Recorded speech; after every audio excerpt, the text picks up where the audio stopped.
opportunities to the community to revive the love for the books also. I'm Waqar from Broadmind. As Shanita said, I provide training, consultancy, and project management leadership. And today, in third episode of Reader Club, we're going to discuss the amazing book, The One Thing by Gary Keller. Before starting out, I just want to highlight that books are the main source of learnings. Books can teach you everything. You just need to ready yourself to learn and apply. I'm an avid reader and have been reading books for a long time. Books have taught me parenting, project management, leadership, public speaking, stress management, and many more subjects. You just need to identify the problem you are facing. That's it. There will be a book to answer your problem for sure. We are going to start this session, and let me check. Yeah, you can see my screen, right, everyone? Yes, Waqar. All right, great. We will start with by setting the expectation from today's webinar, and I call it the begin with the end in mind. It is an absolute habit from Stephen Covey from the 7 Habits of Highly Effective People, where we see the end before starting it out. So we will start this session with the overview of the book, such as what it is about and how it is going to be help anyone. Then we will move to the 6 lies between you and success that have been taught throughout our life. And then I will share my 3 takeaways from this book as a project manager, which helped me in my career. And lastly, we will have a question answer section. Uh, this will be the total agenda from the today webinar. And 2 more important things, as Sanila said, that at 7:30 we are going to take the 10-minute break for the Maghrib prayers. And another important thing that we are going to make this webinar an engaging session. It will not like that I will only be speaking here. I request and I appreciate that everyone can take part. So we will be using the chat window a lot of time, and we will be asking everyone to speak up to participate in this book session. Okay, let's start with the overview. Just let me know how many of you have read this book. You can say yes in the chat window if you have read it. You can say no if you have not read this book. It will actually allow me to mold the conversation. So quickly, yes or no? Okay, Fauzia, no, no, no. Zara also no. Great. So, all right. Remaining Two rest. yes as well. I can see in the voting window, people have voted as yes as well. Two people have voted as yes. Okay, fine, fine. That's good part. Okay, so I will mold the conversation accordingly. It's a self-help book for sure, from the Gary Keller and Jay Parasa. They are from real estate business and have been creating success from 30 players years, I guess. So I guess creating success for 30 players years was not enough for these guys. So they wrote a best-selling author for us to become the successful as well. This book actually provide you the approach to get what you want in more effective and efficient manners. This book will help you to learn, focus, so you get the best chance to succeed at anything you want. As author quoted, you need to be doing fewer things just for more effect instead of doing more things with side effects. This book resolve around a single question to help you have a less clutter, distractions and stresses, and get more focus and energy and success. Who should be reading this book? I really suggest if you are a college student or a university student and keep missing the deadlines, or an executive facing hard time to manage balance between professional and personal tasks, this book is for you guys. So this was the overview all about I had to share. So till yet, everyone is with me. Say yes or yes in the chat, please, so I can move to the next slide. Yes. Okay, thank Yes. you, Zara.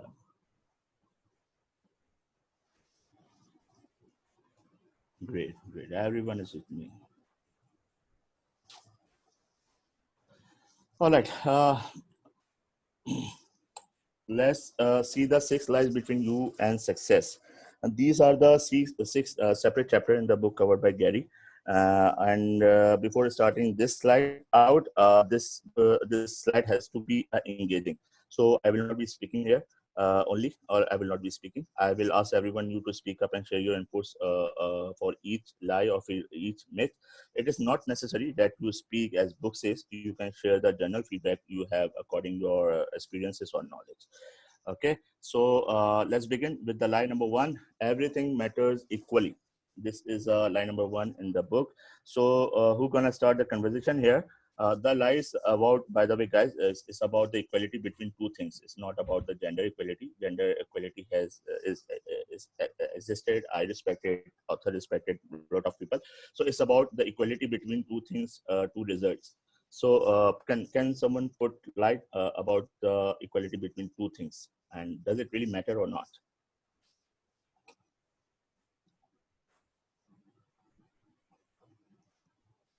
No, anyone? May I,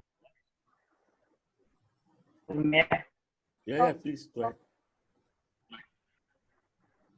Pradeep here. First of all, everything matters equally. If you see in everything is equal things, like for example, you see in our bodies, like a sugar, you see is a equal. That's a equal thing. All the equal boys, all have the everything is equal. That's my point of.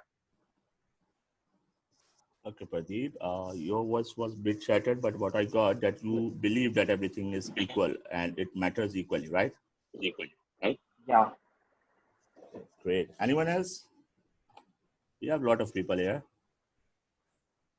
Yeah, Fozia has raised their hands. Yeah, Fozia, please go ahead. I cannot see the raise his hand where it comes, but please speak up.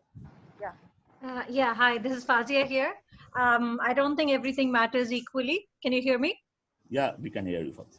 Yeah, ethical practices matter more. Attention to detail matters more. Punctuality matters more. So those are things that are more important to me than having a lunch break, for example. Fine, great.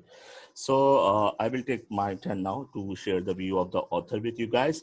Look, when everything feels urgent and important, everything seems equal. Okay, we become active and busy, but this does not actually move us any closer to success.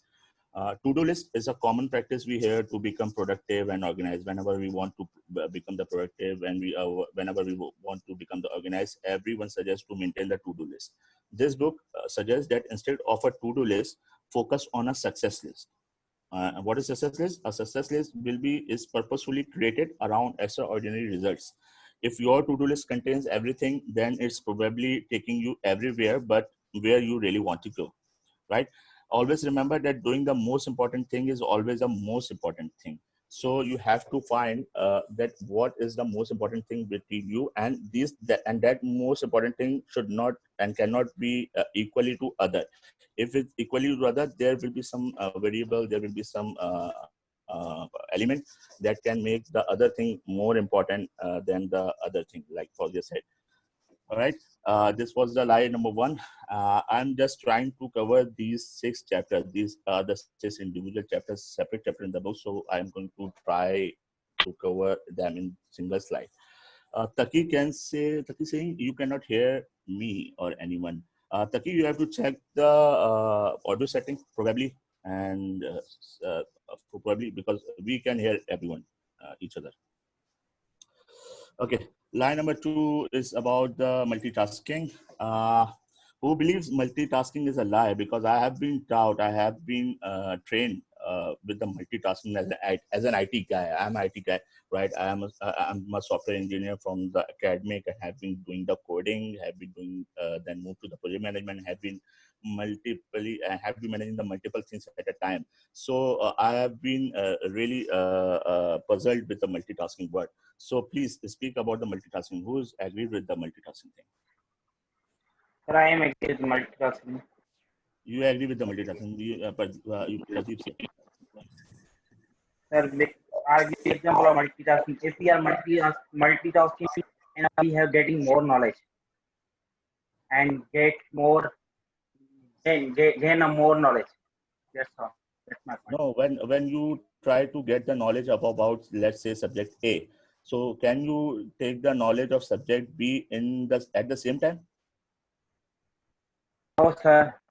No, There's no. a different situation and different. No, That's why you cannot. a That's different why situation come on different times. it will be. It will have to on the different time, right? So it Yeah. means you are not multitasking. You are doing it, planning it according to time. I am a lawyer also, but I am doing as business also. This is my multitasking. Okay, fine, fine. Zara and Yasser has raised. So I think Yasser has raised the hand first. So please, Yasser, go ahead. Okay. Assalamu alaikum. I hope all of you can hear me, right? Yeah, we can Yep. hear you. Yeah. My point of view on multitasking is that whether you like it or not, in today's, a corporate world, it is very important. Complex world today that you get so many assignments and there's no planned activity going on. To be successful, you need to have these multitasking skills. So that was my point of view. All right, Yasser, thank you. Zara, can you please say now? Yeah, hi. I am from a computer science background and I always believed in multitasking. However, as I have matured professionally and have taken up a more strategic role as in my career, in my life, in my volunteer role, I am more and more convinced that you don't actually multitask, right? You have an illusion of multitasking, but at any given point in time, you are actually focusing on one thing. You could be having your meal and then typing, but at any given moment, you are either eating or you are typing.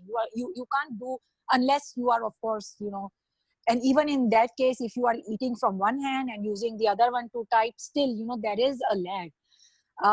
When it comes to two critical tasks, I, as a practice, have now made it a point to ask my team lead or my boss to always tell me, okay, and they will always come, all the tasks are important, equally important. And I tell them, if all of them are important, that none of them are important. You tell me which one you want right now, which one you can wait for an hour, which one can wait for probably 30 minutes, whatever, right? So, this is my experience. This is how I worked. Secondly, when you are simultaneously working on 30 things, I believe there are enough researches available to tell us that you can't focus. And all the good leaders, the ones that we look up to, also agree that they make sure that they are focusing on what is most important, and then then they focus on that specific task, and the rest they can either delegate or reschedule according to their relative importance to each other.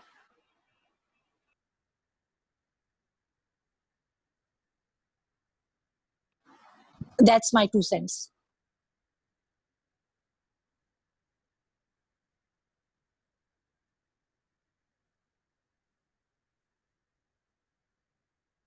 Sorry, I think we lost Waqar in between. He's joining again.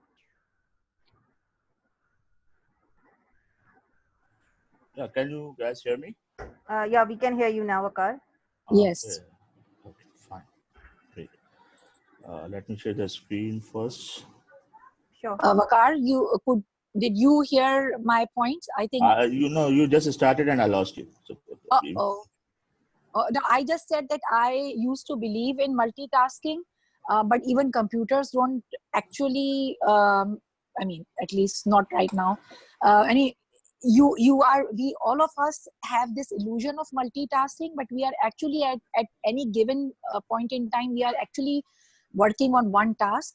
And I said in the end that I have made it a practice to ask whoever is assigning me the task, be it in my family or as a volunteer leader or as in my professional life, to ask the boss, what is, I mean, if there are three things and if you say that all of them are important, then it's not, I mean, one person cannot work on three things simultaneously. You either give me other resources who are capable enough and who I can delegate it to and work with them, or you tell me which one you want first, which one can wait.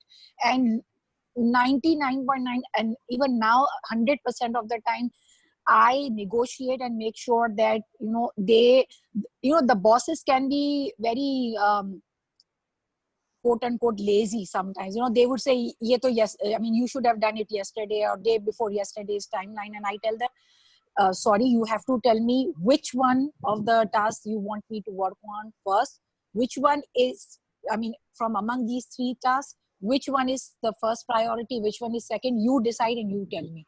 And this is what we have done with our clients as well. And it pushes them to think through their priorities. A lot of the times they don't want to think about it. So you have to ask them for it and push them for it. Well, That's what the summary of my task, my comments is. Yeah, very true, Zara, and thank you. I remember Zishan was trying to say something before I lost out. Zishan Javed, you still want to say, because you have lowered your hand, so I can move on. All right, let's move on. Yeah, I agree, Taki, you are absolutely right that and practically, as Zara mentioned, that there is a multi-threading going on at the background, but multitasking is not possible humanly and not machinely. Even the computer machine does not multitask simultaneously. There are for difference between the nanoseconds. So let me share the author view. Author says on the multitasking, it actually when you try to do two things at once, you either can't or will not do either well. It's not that we have too little time to do all the things we need to do. It's that we feel the need to do many things in the time we have. There is a research reference in the book as well. Gary presented it in the detail. Researchers, I remember that researchers estimate that workers are interrupted every 11 minutes and then spend almost a third of their day recovering from these distractions. So now think about, as a project manager, your real life in the situation, considering you are preparing an important document and constantly you getting a notifications on your mobile, right? It happens with every one of us. It's not like that we are living with the free of distraction life. So when you switch from one task to another, voluntarily or not, voluntarily means you have a call a friend, so it will be based on you, but sometimes distraction come from the bosses, come from the mother, come from someone superior. This is nearly instantaneous. You decide to switch, right? And the second is less predictable. You have to activate the rules for what you are about to do, right? If you are doing some important thing and you have some rules with you, for example, like if you talk about me, if someone send me WhatsApp message at the moment, I will not be able to see it because I have put my phone on the airplane mode, because I am doing very important thing, because I'm discussing this book right now. I cannot focus on another call. I cannot take a message, because the moment I will distract my attention from this presentation to my phone or something else, either this presentation will not be good and that thing will also be suffered, right? That's how the multitasking can be dangerous. You can do two things at once, I agree, but you cannot focus effectively on two things at once. Researchers estimate also we lose 28% of an average workday to multitasking ineffectiveness. 28% of a day every day is a lot of amount that we lose just because of this multitasking myth, this multitasking lie we have been taught. So I'm moving to the another lie. This is a disciplined life. There is a myth that a successful person has to be a disciplined person and lead a disciplined life. So can anyone put that if discipline is required to become a successful, is it really necessary? Can anyone? Pradeep has raised his hand. Pradeep, please go ahead. Sir, I am asking from multitasking You question have a right now. Multitasking. You question said from that multitasking. multitasking we have. Can we take? Can you note it down, Multitasking we are trying on. Pradeep? We Can you please have note the question and can answer in the last moment? Sir, I'm not. I don't. Sorry, voice. Repeat again. I'm saying that if you have a question from the multitasking, so please can you ask in the last question and answer section? Ask. Okay, sir. Thank you. You want to say something on the discipline life? Discipline in life, we have the when we have discipline in life, we life is very nature, very like very good or very fair. When we are talking to other person in a discipline, then they said this is a good person, it's a good people. All right. Okay.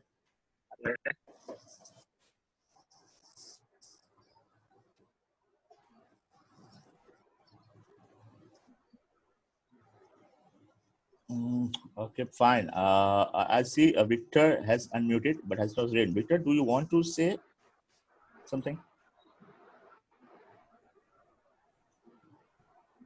All right, no. Okay, Taki has raised her hand. Saki, please go ahead.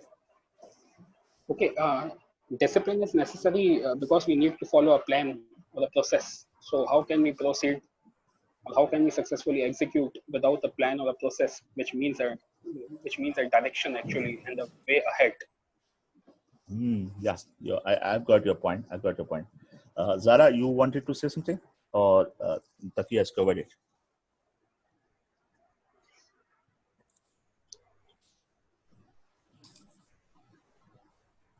No, I just wanted to ask if you could elaborate on how the authors define what they mean by a disciplined life, because there is a disciplined life. When you think about discipline, there could be, a very strict discipline like the armed forces, like a military general, kind of a person who runs his day and life by with the clock. There could be, different ways of people disciplining their life or arranging their life. Some people are very rigid in their routine, and so is that what the author is referring to, or do the authors mean something else when they say a disciplined life? Yeah, let me cover the author's view or the book's view. Look, Gary Keller, an author, is actually tying the discipline with the habits, right? He says that success to become the success. And what is success? Success is actually a short race, a sprint fueled by discipline, just long enough for habit to kick in and take over. You can become successful with less discipline than you think. It's not like that you need a discipline like an army officer to become the successful in a car rental business, right? So it's not like that.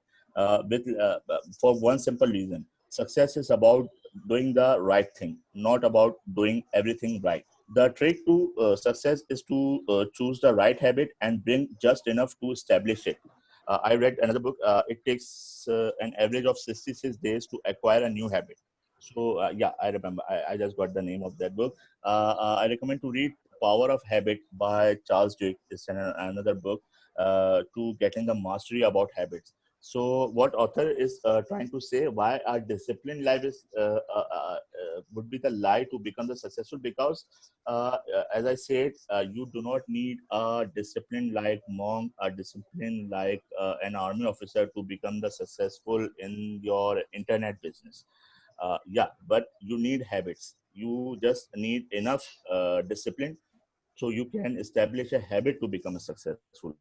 Their habits are necessary. That's why I say, and author also recommend to read Power of Habit book by Charles Duhigg to get more information about habit and how can they can help you in your successful journey.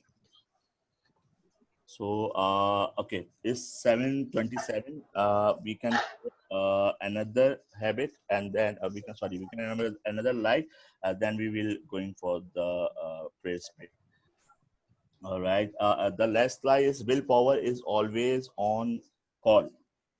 When we tie our success to our willpower without understanding what that really means, we really set ourselves up for failure. So, who believe among you that willpower is always available on the call, and really believe that it is a lie or it is a truth? How willpower work? What do you say, guys? And I want every one to please participate, speak up. It doesn't mean that you have to read book. Just willpower is a standard thing. We all are in the business in the professional world, so willpower definition must be something for you. So share your definition, share your point of view. Just leave the book for a while. Can I ask something? Yeah, please go ahead. As my point of view, a disciplined life, I'm just talking about disciplined life, is a right work on right time. Because the time management is very important in disciplined life. So, what is your deliverables is very important. Okay, how you deliver. This basically shows your attitude towards the deliverables regarding a disciplined life. And willpower is very important. If you are not doing this, again shows your attitude, what you want actually. Thank you, Asad. But what does really can you really be able to call your willpower anytime? Let's say if it is a 7 p.m. of the and you are having a weekend. So I doubt if you talk about me, I have no willpower to work on official matter on the weekend. But can I really call it back on something by doing meditations or something by doing magic? No, I don't think you can call the willpower. This is and your personality matter. So this is your attitude, how you are delivering your work, your objectives. Great, Zara, your hand, please.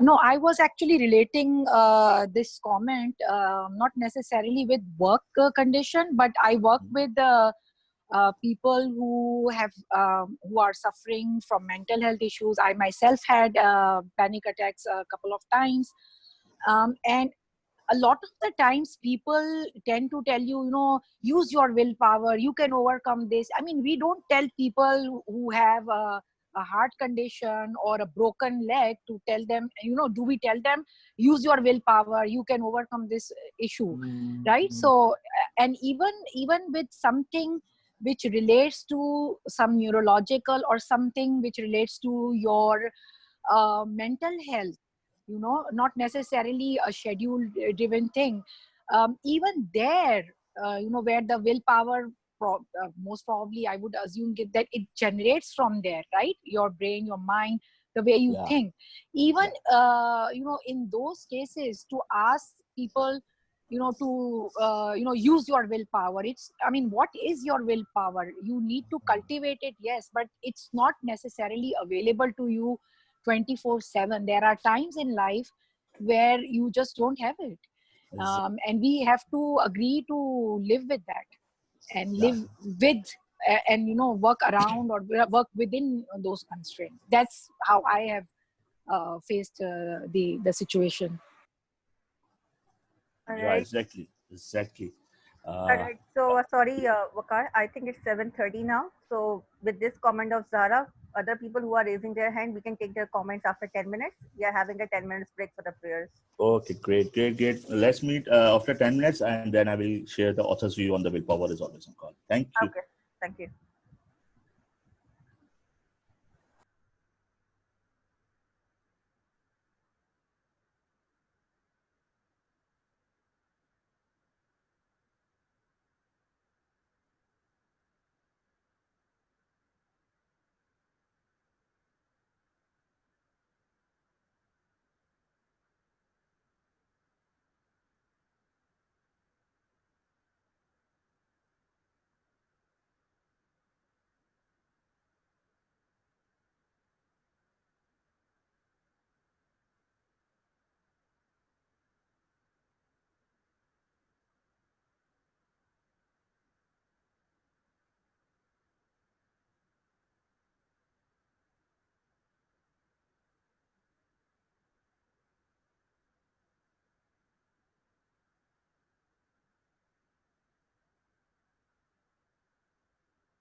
We're going to start and to resume in 2 minutes. So if someone want to share the view, so can you raise your hand?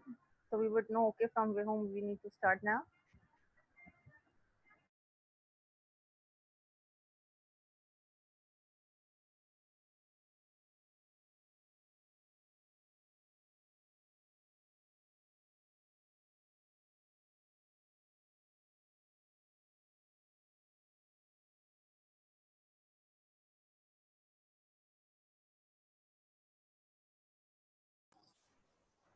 All right, I'm back. I think we have 1 minute. Yeah, let's wait for 1 more minute. Few people may join in a minute.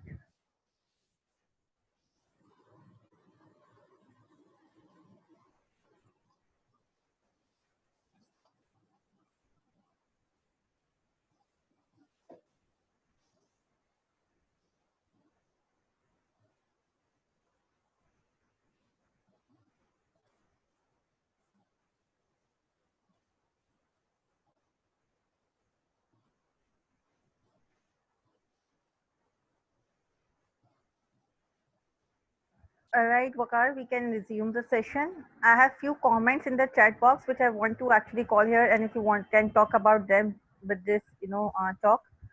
So there was a comment by Khalid Hassan, and he said, "What do you mean by will call?"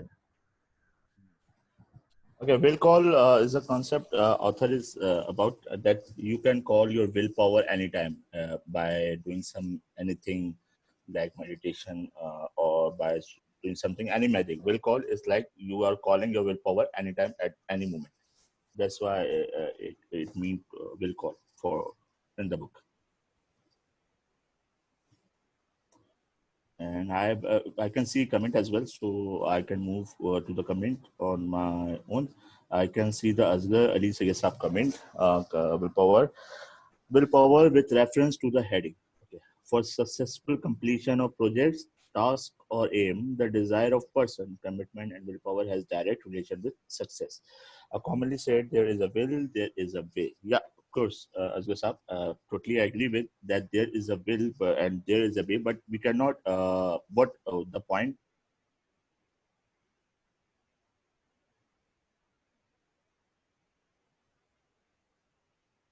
Wakar, we lost you, I guess.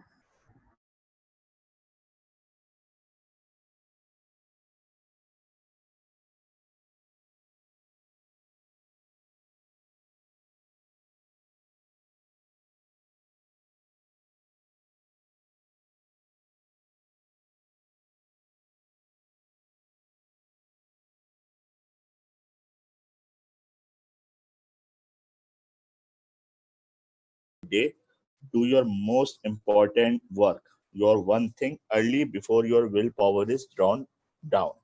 So you have to plan your important thing according to the willpower. When your willpower will be available, you have to find it when you feel more vibrant, when you feel more energetic. Some are the morning person, some loves to work and focus on in the night, some do. So everyone think there is another book of Robin Sharma, 5 a.m. Club. It's all about the willpower. It's all about the routine. It's all about the habits of successful people. So another book suggestion in same webinar, you guys must read it. 5 a.m. Club from Robin Sharma. So we are moving to the our next slide, a balanced life. So you want an extraordinary results and believe on a balanced life.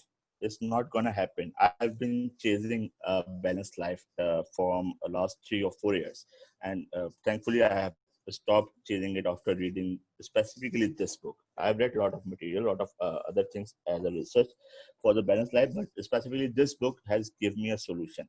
So first, before discussing the author's view, I really want the take of your inputs. How you see balanced life, in your view, in your perspective.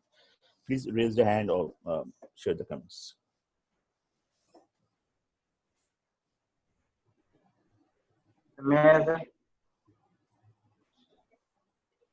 I can hear you, but yeah, Pradeep again, please. The balanced life means we have lived in a better life. For example, we have the getting proper timetable and proper schedule and proper time of meal and proper time of sleep or time of business. Like 8 hours, like a time, proper time means, but time management is also known as balance. Okay, so you believe the proper distribution of time among your personal and professional tasks, right? Yes, sir. Okay, Like great. every time is management is time to sleep, like a time management. Hmm. Okay, fine, great. Zara has raised her hand. Please, Zara. Yes, it also depends how you define balanced life. I think it ties into, I haven't read the book, but I would think that this ties into the first point, right? For some people, if they don't have any family, family probably doesn't even come into the picture. If you don't have a kid, that aspect is not there anymore. And even if you do, if your priority, how do you define your priorities in life would probably define how you define balanced life. For your definition of balanced life would be very different from my definition of balanced life. For someone like me, somebody who works 16 hours a day probably doesn't live a balanced life, but maybe for them, in that specific period of their life, this is what they have defined for themselves, and this is what their priority is, and this is how they are balancing their life. This is something that I have been thinking about for quite some time, but I don't have any specific answer. But I think this ties into the first point, about how you define, everything matters equally, and even within one person's life, at different times in your life, depending on various factors, you could have different priorities. Different things would mean different, would have different priorities in your life, because of whatever the factors are. Great, Thanks. great, Zara. Great. Hira, you raised your hand. You still want to say, or you have just? Yeah, I would like to add one thing. When I was reading the book, since I have read this book, so I was a bit against this concept that author has raised over here about balanced life, because according to author in this book, he is trying to say that only that one thing matters to you the most, right? But when we look around in our social life and each and everything, I don't think that it is practically possible to mitigate all the things, to ignore everything around us and just to focus on that one thing, right? Reason is that we have our social lives, we have our personal lives, we have families, and if we are just going around for that one thing, obviously we will achieve that because we are not focusing on all the other aspects of our life. So I guess that is a bit being selfish, I would say, or being biased about that one single goal. But yeah, if we are obviously ignoring all the other aspects, then the concept of balanced life is no more available over here. Okay, Hira. Okay, I will share my comment at my time. Azra Sahab, you have unmuted. Do you want to say something? Yes, Waqar Sahab. I was saying that the heading is lies between you and the success. Yeah. So since you have gone through the whole book, can you just please elaborate that how come this balanced life is in reference to the lies between you and the success? Is it saying it is a lie that we will have a balanced life and you and the success, or is it saying otherwise? Yeah, I will. Okay. Okay. Before that, I have some comments from Khalid. There should be time for family, entertainment, exercise beside work. That's absolutely correct, Khalid. This should be, and this should be part of your habits, and the discipline we just talked about. It's not like that you have to take something extra from such thing. Taki comment is, why balanced life is not possible according to I or other. Why did you stop chasing? Yeah, I stopped chasing, researching about the balanced life because I achieved that. How can I give my time to my family, my work, and my personal objectives? So I have stopped chasing the research part. I lived the life happily. Alhamdulillah. Okay. The Azra Sahib I said, and the author view. Hira has partially said, partially described the author's view here, because that can be my own perspective. So I certainly get some vibes from this balanced life life. It's actually about that look, you want to achieve something important, and that something important has to be a one thing, because one thing has to be from your to-do list. We talked about it, as Zara said, that it is probably related to the everything matters equally well apart. There you define the one thing of yourself and reject everything. By rejecting everything, it doesn't mean that they does not exist. They exist, because you then counterbalance them. For example, I had to become an entrepreneur 2 years back. So it doesn't mean that, but I have a family, I have a wife, I have kids, I have my mother, my parents as well. So it doesn't mean that I left everyone side. But yeah, I have I have increased the proportion of my focus, my attention to my one thing, and counterbalanced on the other thing. So everything remains, because balance itself is not everywhere, right? If you will read this chapter in the book, you will get hopefully understand what author is trying to say and how it can be. No matter how hard you try, actually, there will always be things left undone at the end of your day, week, month, year, and even life, right? It happens everyone. We have a all age group, some younger, some mid, and some senior people. You guys must have something undone at the moment right now, because you thought that I would have been a cricketer. I thought I wouldn't be a cricketer, but I have become a project manager and giving some training, giving some practicing on the project management. I have, but cricket stuff is still in me. I love playing cricket. I play do, but I cannot be taken as a professional career because it was not important at the moment. So I counterbalanced it, right? Uh, uh, Trying to get them all done is folly, as per author. When the things that matter most get done, you will still be left with a sense of things unbeing done, a sense of imbalance. It will be like a sense of imbalance. Leaving some things undone is a necessary trade-off for extraordinary results. So author is saying that if you want to achieve something extraordinary, you have to trade off other things. By trading off other things, it doesn't mean that you are rejecting them. As a Muslim, as a cultural perspective, you cannot leave your permanent roles. Like if you are a father, you cannot drop that role. If you are a husband, you cannot drop your role. If you are a son, you cannot drop your role there, but you can counterbalance them. You have a 24 hours time management, as Pradeep says, it will work here, but you cannot proportionally divide the equal hours with each role. Something has to be important. If right now, if someone is facing challenges in their job, so they must be focusing more on their job and giving lesser time to their family.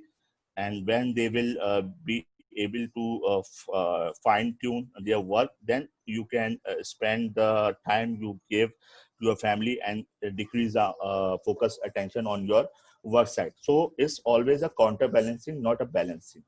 To achieve an extraordinary result, you must choose what matters most and give it all the time it demands. This requires getting extremely out of balance in relation to all other work issues, with only infrequent counterbalancing to address them. This is the actually idea of a balanced life should have been, and this is how successful people balance their life. They do not believe the equal proportional balance between life and work, between personal and professional. They believe on counterbalancing. So when you act on your priority, you will automatically go out of balance, giving more time to one thing over another. Let's say, just take a very basic example, right? If we pray, if we offer the pray, what we do? We focus. Either it is 10 minutes, because at the moment when you are praying should be an important thing for you. Nothing else. No mobile, no calling, no something else. So while praying, your focus should be there. your attention should be there. That is what requested. It is only will be 10 minutes. 10 minutes, your prayer will be done. Now you can move to your other important. It could be your family, it could be your work, right? That's how counterbalancing works, and that's how author asking you to manage the life. So what is the solution? How to manage a personal and professional life? Counterbalancing is a solution. But for that, I really request you need to read the book entirely. Especially this chapter can change your perspective with the balanced life, and you will be getting your answer. Because I've literally read a lot of material, a lot of books, and have had a great discussion with the industry leaders on the balanced life. I had discussed it with CEOs. How do you balance life? And whenever I got answer, they do not balance. They counterbalance it. When they have to work, they only work. Either it is Sunday, either it's weekday.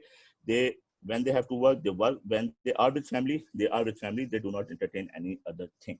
So always the counterbalance. Believe on counterbalance. A balanced life itself is a lie as per author and as per my practices again. Okay. No comment. The next lie we have is big is bad. We do not dream big because of fears. Mostly because of fears, we do not dream big, right? We either stop dreaming or we start living with small dreams. So anyone can of you comment why we think that big things are the bad for us? Anyone? Fawzia. Fawzia, please. Yeah. I think generally we don't dream big because we're essentially afraid of failure. Yeah. And most of us are raised to be averse to failure. That's my 2 cents. Yeah, great. Thank you, Fawzia. Pradeep, you were saying something?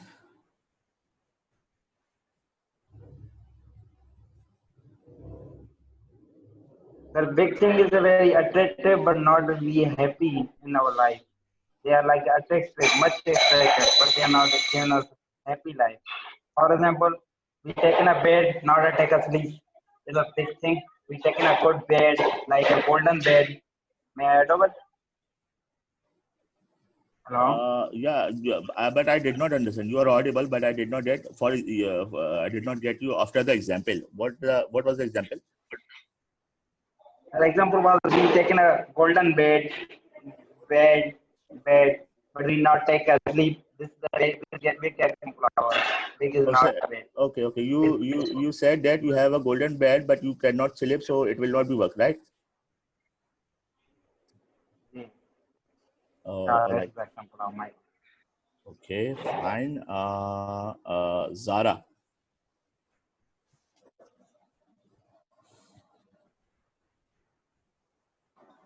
Yeah, I think this reminds me of a very recent session that was held for our PMI volunteer team. And it talked about, it was based on researches and how there are cultural differences, common cultural differences that you can identify. Of course, there are people, differences are there on individual basis, but there are some things, there are some cultures that are more risk averse than compared to the others, right? Yeah. And I remember seeing that I think Pakistan was either in the medium level risk takers wala band. So it also depends. I won't say that everybody in Pakistan is risk averse, but general tendency is based on whatever data was available to that research institute. They had put, these countries are risk averse, these are more risk takers. So I think that also, if your family is, if you are from an entrepreneurial family, they tend to take more risks compared to if you belong to a family which has actually raised you up with certain values. that, you know, and you shouldn't take unnecessary risk. You have to have a job. You have to have, you know, this kind of a life.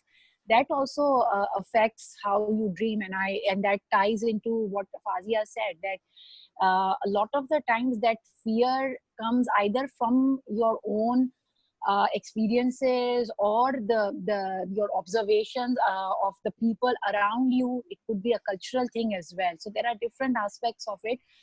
But yes, a lot of the times, you know, whoever tries to dream big is, I mean, people look at this person with a very different eye until they achieve those, you know, big ideas and those dreams. And then everybody is asking them, oh, you know, you should all be doing it like them. And how did you do it? And then they start writing the books, and everybody follows them. Very great. Thanks. Very great view. Hira, your hand is also raised. Yeah, I guess big is bad is actually come from the idea of disruption, right? Whenever we are thinking about something big, that means we are thinking about disruption, and disruption is basically about bringing change. So we all being human fears change. So whenever we are talking about change, then there are hushing voice that okay, this is going to be bad, because the fear always take over on the excitement, and in the end we are just thinking no, it's better the way we are, rather than to disrupt things. We like to be on normal plane and go with the flow. Yeah.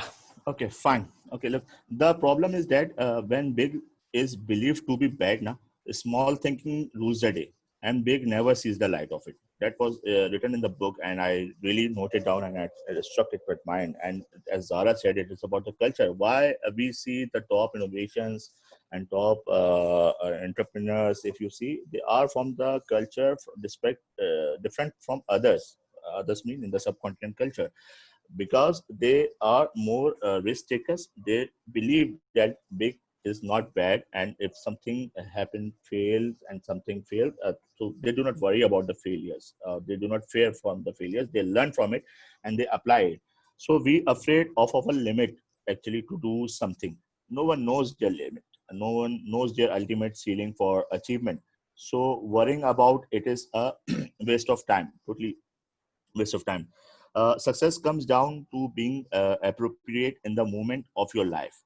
If you can honestly say, this is where I mean to be right now, doing exactly what I'm doing, then all the amazing possibilities for your life become possible, right? So if you plan to do something big, your action will also be big automatically. So and if you are doing something small, if you're trying to achieve something small, your action, your life will remain small. So big is not bad. Start ranting about it, as Suhail introduced the ranting word in our industry. Start ranting about it. Big is not bad. Big is good, and it's okay to be fair, right? These were the 6 slides from the book, and hopefully I have covered some gist from these 6 individual pictures. Now I'm moving to the next slides. Before that, Shalila, how much time we have? We have 30 more minutes for discussion for the more. Okay, fine. So, okay, 3 lessons from the one thing as a project manager I took. I read this book 2 or 3 times. I have read this book, and first time when I read this book, I was looking for the productivity tips as a project manager. And if you will read this book, hopefully, and you in the different capacities, someone from healthcare, someone from the IT, someone from the manufacturing. I can see a lot of people here. So you will get this perspective according to that book. That's actually the beauty of every book, I guess. And I know that when I will read this book next time, I will have some other perspective of the from our all the book, because I would have been in different situation. I would have been looking for something more from this book. So lesson number 1 is figure out long and short term priorities through one question. As I said, this book is actually resolves around the one question. And what is that one question? Was the one thing I can do such that by doing it, everything else will become easier or unnecessary? Let me repeat because I have forgotten to written here. Was the one thing I can do such that by doing it, everything else will become easier or unnecessary? Look, how this question is customized, how this question is personalized to flush out your non-important and non-urgent things in one go, right? Okay. This question is much like a 80-20 or Pareto principle, where 20% of the input gives you 80% of the results. As a PM, I and other, of course, from you, build to-do list. We all build to-do list. But if we put this question, was the one thing I can do such that by doing it, everything else will become easier or necessary, it will actually make our to-do list a success list. Probably before this question in coming to my knowledge, my to-do list is used to be a very long list, right? Not long list if I put the smart thing what we use in goal setting. So it would have been a 10 and 15 tasks. But when I applied this question and the 80-20 principle, so I got very 2 or 3 items remaining in my to-do list. I focus on it. I completed it. I shut down my system. I literally leave at office at 6 p.m. and I join the PMI Karachi meeting. Shanila, Zara, and other are the proof that I joined seminar at 6:30, 6:45, just because of this success list question, success list concept, because it actually has told me that stop focusing on non-relevant, non-important thing, because if anything is not important, it's not urgent, it can be done tomorrow. Do what you want to do today, that cannot be transferred to tomorrow or later in the moment. So Keller suggests asking this question on 2 levels, macro and micro. And he presented this case through an example. So I will read very slowly the example so you can understand. If your ultimate goal in life is to fly a plane across the Atlantic, then the answer to the focusing on a macro level would most likely to be get a pilot license. It will make actually flying a plane a lot easier. But on a micro level, what's the one thing I can do right now such that would probably mean to sign up for flying lesson? You understand this? Once you have found the answer to the focusing question on a macro level, all you have to do whenever you find yourself in what should I do next, just ask it again on a micro level and you will know what to do next. One helps you figure out the direction of your life, the macro. The other next action you have to take to get there. So as a PM, I keep facing situation when we deal in the long-term projects where duration is almost a 1 month and 1 year and 2 year, we have to ask this question again and again. We have to ask this question on the long term, so it can give us the short-term task. We have to ask this question on daily basis, so we know where to go next effectively and efficiently. So everyone is with me, right? Say yes or yes, because I have stopped engaging you guys. Fahad, yes. Okay.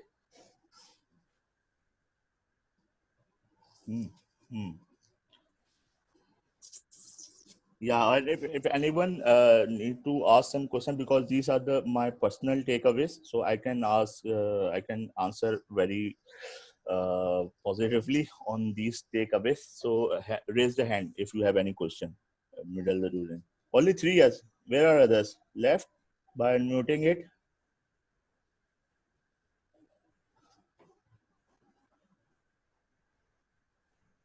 All right. Okay. So let's. I got yes. So let's have my lesson number 2. Learn to say no for getting focused. Look, asking the focusing question is the easy part. Saying no to all your other seemingly important and urgent to-do list is what's your hard thing. because when you will ask the question in the part one, right?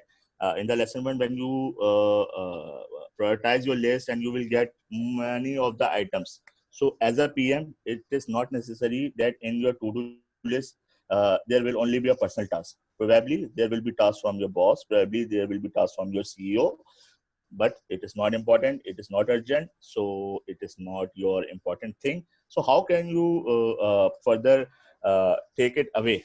Further take it away. You need to learn to say no. Literally, because this book, this lesson actually put me in more 3 or 4 books. And a lot of discussion with friends. I had a discussion. I remember, I do not know Fahad is here or not.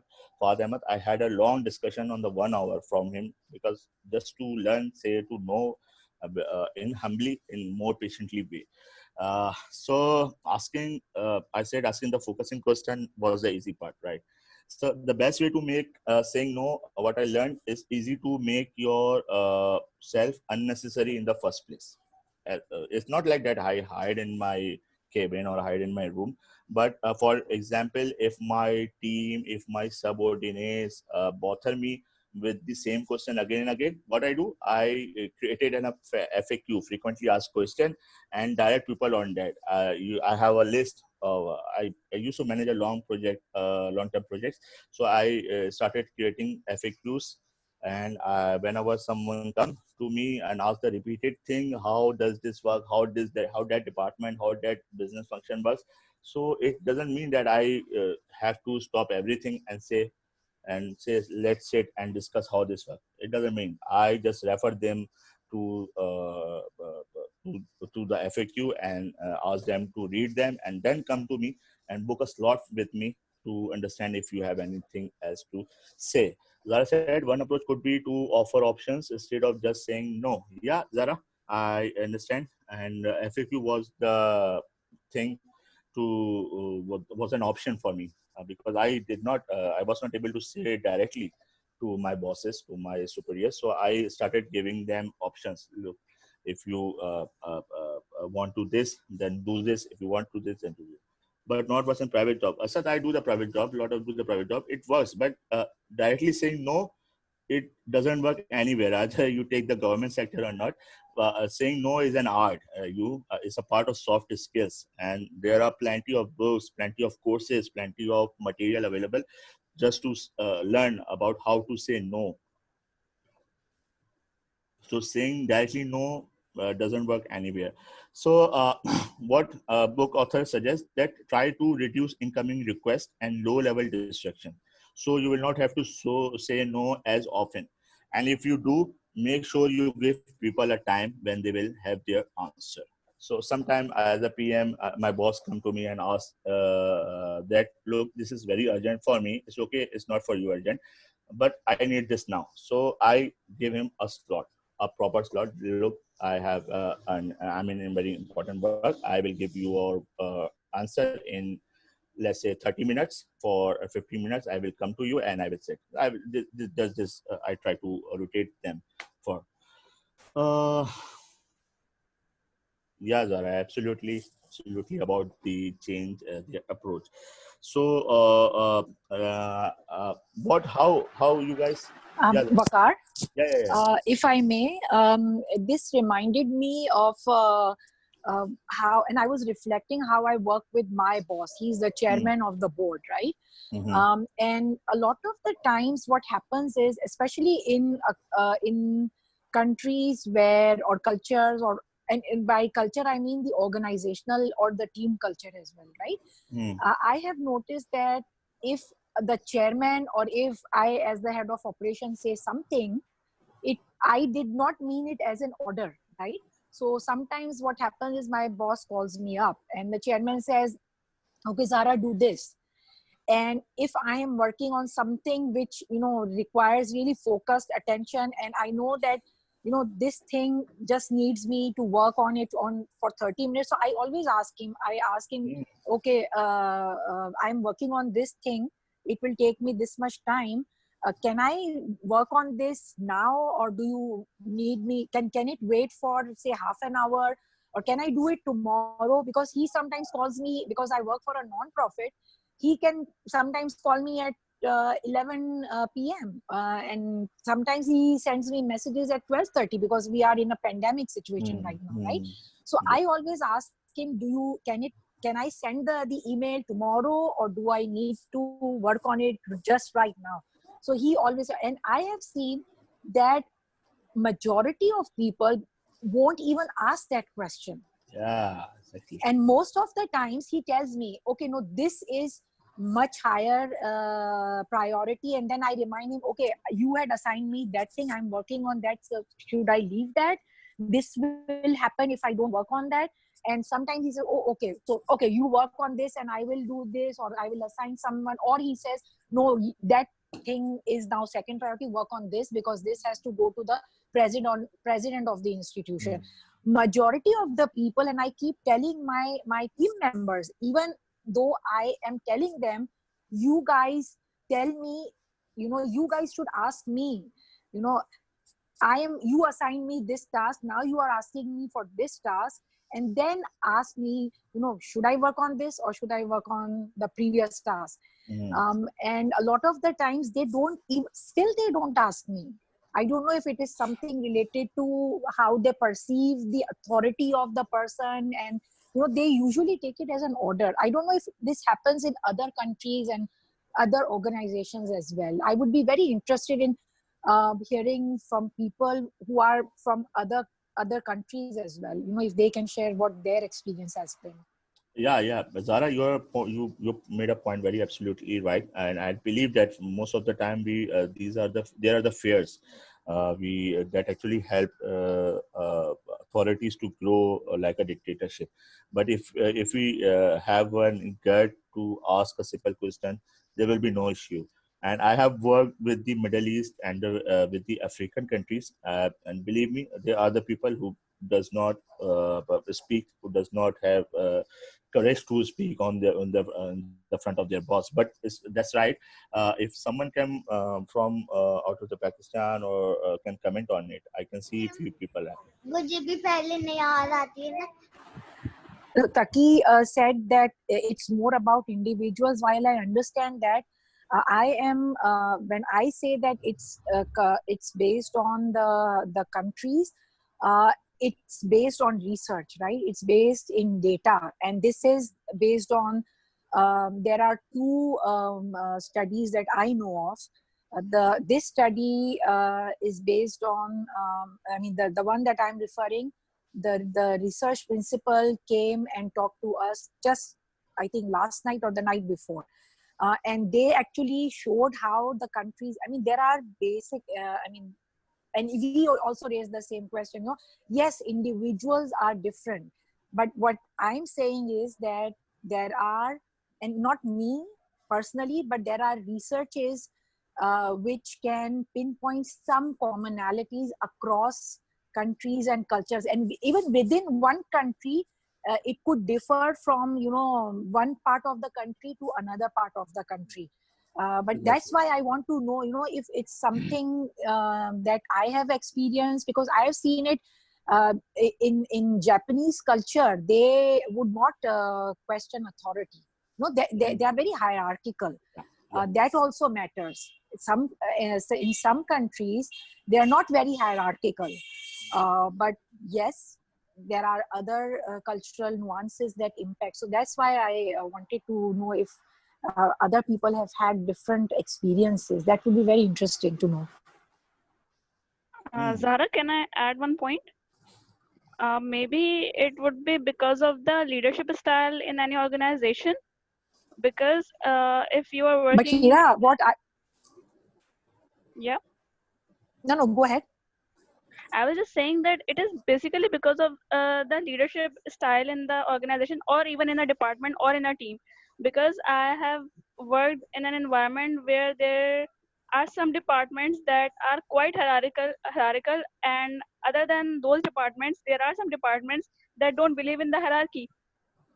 So I guess it also depends, because in most of our culture, there is no concept of training or giving the training on the leadership or something like that, where newcomers are trained for just ask questions and something like that, but they are just trained for just do whatever the bosses are saying.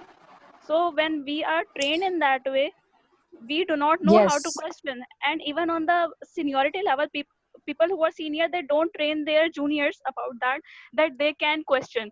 So I guess this is the basic root cause, that we are seeing these sort of things, that people don't know how to say no, because they don't think that they have the right to question. neither they exactly. Neither they are learning it from their academia, nor they are learning when they are working in their offices or anywhere, because it is somehow seem, in our culture we are trained like that no, you cannot say no to your elders. So this is the same way we are seeing our seniors as well, that they are elders to us, so we feel a bit hesitant to question Hmm. them or question their authority. So maybe this is also a part. So I guess it would be more right to have a two-way communication, that if a senior is giving some task to a junior, maybe if he can sense it that they are reluctant, Hmm. or they are having some reluctancy to ask any question, maybe Hmm. they can ask the question that, are you okay, or are you feasible to do this right now, or there should be some shuffling over there. And I agree with you. What I have seen, even if there have been cases where even, or maybe it's something that is difficult for them to probably understand. And I'm talking about people with whom we have been working, and we have a very linear kind of an organization. There is me, and there are 4 or 5 more people, right? And they know that they I mean can they can sometimes ask me questions which other team members don't. And even then you have to ask them. And sometimes I have to tell my boss, the chairman, that even though this person is saying that they will do it, and even though you want them to let you know that it is not possible, or they will need to work 24/7 for 3 days to make this thing happen, they will not tell you, even though you are ready to say it. They would not. So I have to be the mediator a lot of the times for them. And sometimes I feel like, is it just me, or maybe I should just leave them to deal with whatever the issues they end up with. But see, what happens is, despite it being a very linear, very open organization, there are still people who do not question. Not, I'm not asking about questioning authority, but asking this person to a question, not questioning them, but asking a question. Can it be done like this? Can we do it like this? Just because someone who is a chairman says something doesn't necessarily mean that you have to do it without even talking about it. So that's why I was wondering why this has happened. I mean, I understand in a government organization this thing happening, because there are you can't question a grade 22 officer if you are a peon, right? It's not done. You will be fired Yeah. in a majority of departments, not all of them. So Yeah. I understand that Yeah, what Zara, but your main question was not. Main question wasn't that that is really related to you or our country, but it is not. I have been with some. yeah. I have been with some international people in my personal capacity and in my official capacity, and I have seen the similar problems there. I have a friend from South African abroad. He was in the Middle East for the multinational company. He is a boss of, let's say, 50 or 60 people in his organization. He complained me that my team does not talk to me. When I sit with their team, and they complain me that my boss does not talk to us. So there is probably somehow, I don't know how HR or how any communication prospect, any people person responsible to communication, they need to ensure the communication between the top tier and the down tier, so they can at least talk with each other. This is also a problem, because we do not communicate. Either leave it about the communication, about the saying no or saying yes. In most organizations, we do not even communicate. We just follow the communication, and that's why. Yeah, of course. Yes. So I will move to my last lesson. So we have our 6 minutes left for the session. Uh, That's a very hard thing. I learned from after a longer time that do not sacrifice your personal life. Okay, I think my voice is getting echo. Pardeep, you were trying to say something.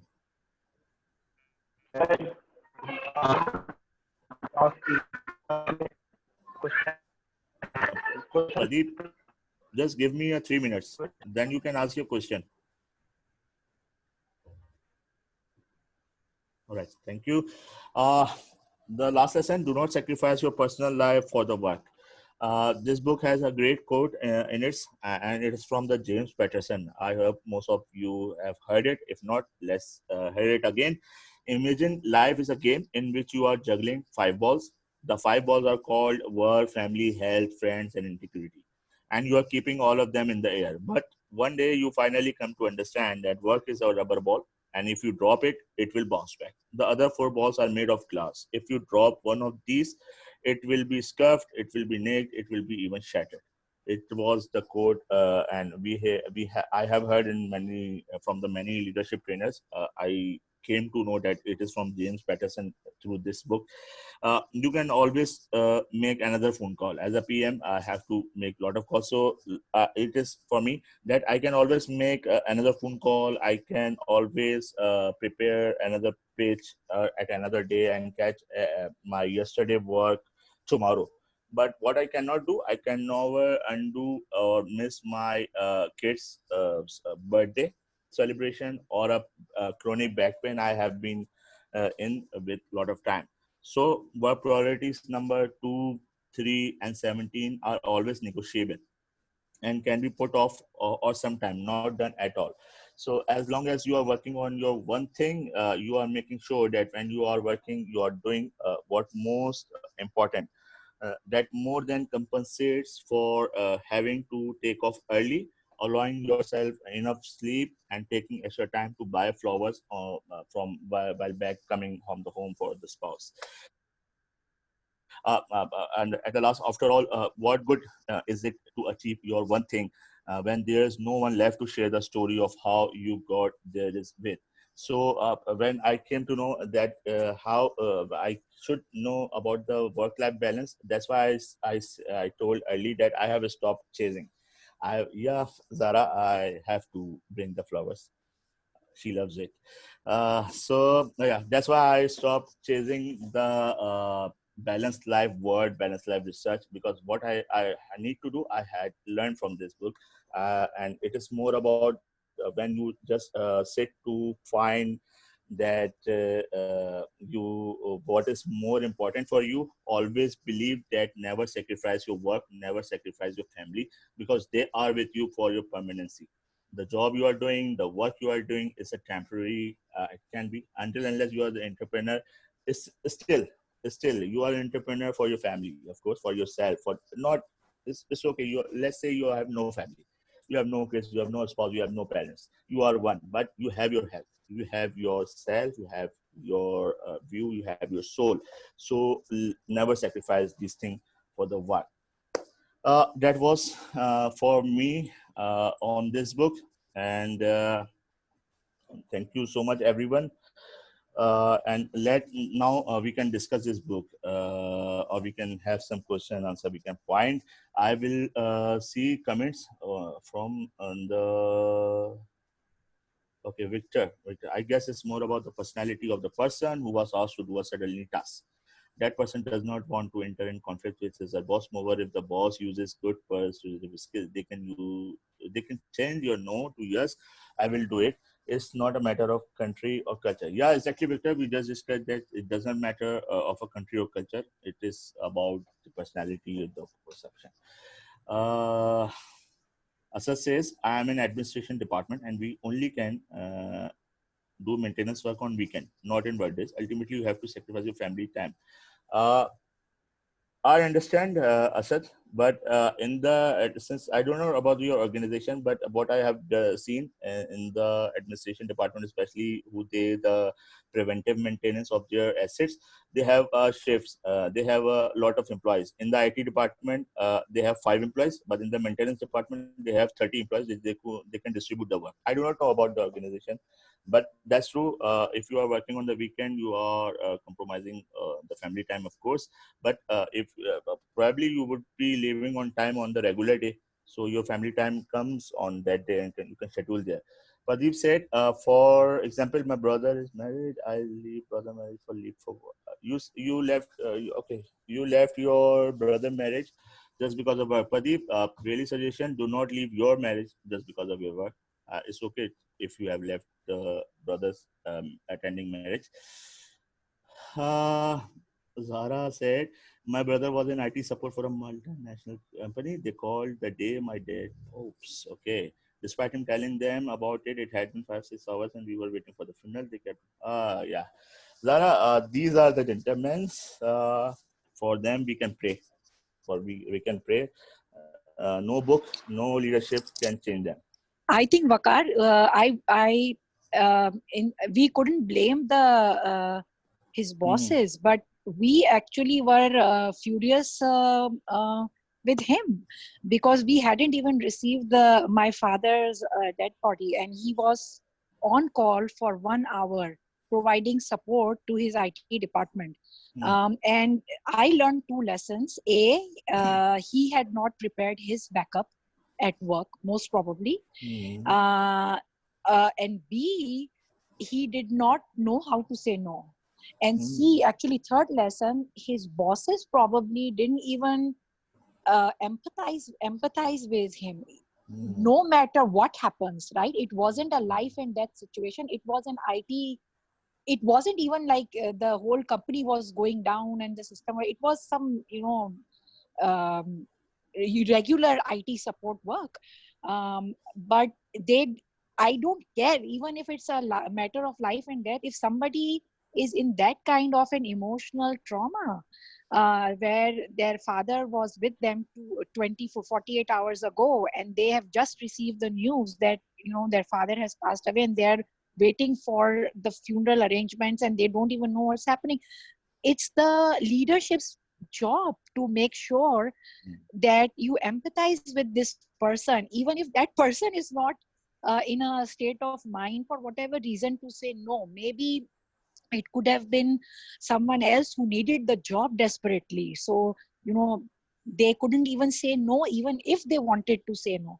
But I think that experience has had a very lasting impression, has left a very lasting impression on me. And that's something that I have learned as someone who has been blessed with a leadership role, be it in my community, be it my volunteer role, or be it at work, because we have a very important role to play. We are responsible for the mental and physical, and social well-being of the people that we work with, not just the team members, but whoever is around us. Even if it's a peon and he doesn't directly report to us, it's the job of all of us. Absolutely. Thanks. Absolutely. Thank you, everyone. Before leaving or before going anywhere else, can you guys, if you guys are comfortable, can you guys please switch on your video so Shanila can take the picture, a group picture. In the virtual world, we take the group picture like this. Right. So we want actually everyone, if Vakar, you can stop sharing, and if everyone can, just share your video and have a thumbs up. So we all are together then. There's the thumbs. Yeah, Pradeep. That's great. Yeah, other people are also doing it. Let's just give them a minute. Hold on, because some of us weren't ready for the picture. It's okay, Zara. Okay. Right. Other people are also doing it. Let's give 1 more minute to people. Yeah, just unmute everyone. Just mute everyone. Sorry, we are having a. Wow, Fahad is here with us. We are looking at our, members as well today. A few of us who have joined us. Great. Great, Suzanne. Wow. Thank you, Abdul Rasul. I've seen your hype. All right. So, other everyone, if you can just mute yourself. All right, so I'm taking this picture. Have a thumbs up, guys. Yeah. Thank you.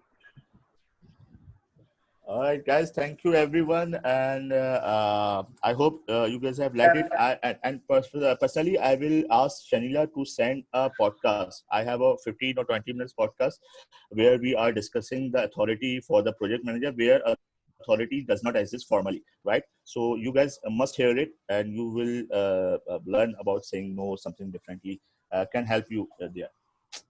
Thank you so much, Waqar. Right, I think it's been an Everyone. amazing discussion. Right, I want to thank everyone, and just want to conclude this session with this note. I think this note is excerpt from the book, actually, the one thing, and the author says that no, I cannot believe that the purpose of life is to be happy.